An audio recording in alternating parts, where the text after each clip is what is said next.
Their study in 21 right-handed native French speakers revealed that peripheral perceptual and motor stages continue to operate in parallel, and that only a central decision stage imposed a serial bottleneck. A second group explored the possibilities of multitask training to reduce the proven negative consequences of doing two things at the same time. Some studies show the possibilities of training to reduce the PRP. Others are less enthusiastic and say that depends on the volume of the dorsal part of the left dorsolateral or frontal cortex. In conclusion, we can say that we are still discovering the possibilities of training multi-skills, but we are clear about the negative impact of multitasking.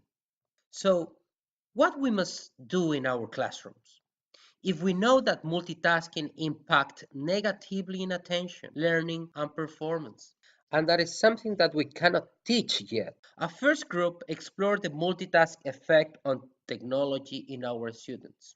A study developed about university students' smartphone addiction in the States found that the correlation between smartphone addiction and low GPAs is strong. In the same line, Jung and Cotton conducted two studies in USA which addressed the problems of multitasking for college students. In both studies, they found that students who engaged in high levels of multitasking reported significant problems with their academic work. In particular, a second research presented that students that study using Facebook and text messaging had lower students' grades, and students that study using online searching and emailing were not. With the same focus, a literature review by Chen and Jan from the University of Albany found three major claims from empirical studies that reveal the main negative consequences of technology usage in our classroom. First, technology is a distractive source. You can find the ring of mobile phones, texting, and social applications. Second, technology presents distraction targets, reading and attending. And third, technology presents distraction subjects, personality, gender, and culture. The studies are clear about the actions of teachers too. Mayer and Moreno argue that in our classrooms, the capacity for physically presenting words and pictures is unlimited, and the capacity for storing knowledge in long-term memory is unlimited.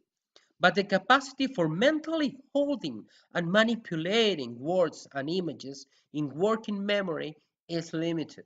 Thus, the limited in the amount of material that can be processed at one time limits the possibilities of working memory. Yeah, till now, all the findings look depressing. But from the research in the field, we can recommend interesting actions in our classrooms. First, we must develop an awareness about smartphone addiction and parental control of learning activities. In the same line, we must raise public awareness of the negative impact of mobile phone multitasking on learning.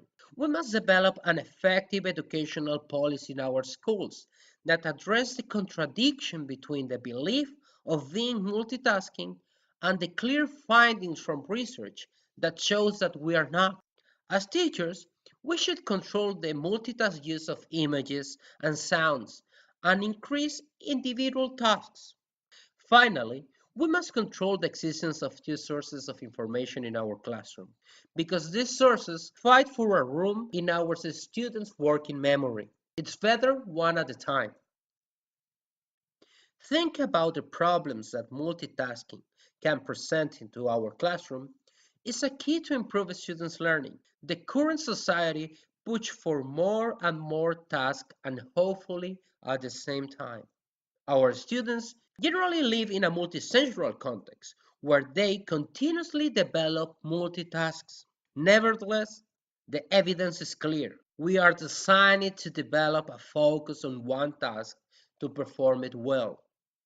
In that line, we, the teachers, must be clear and lead the process of developing practices that restore the need of individual tasks that are at the same time meaningful.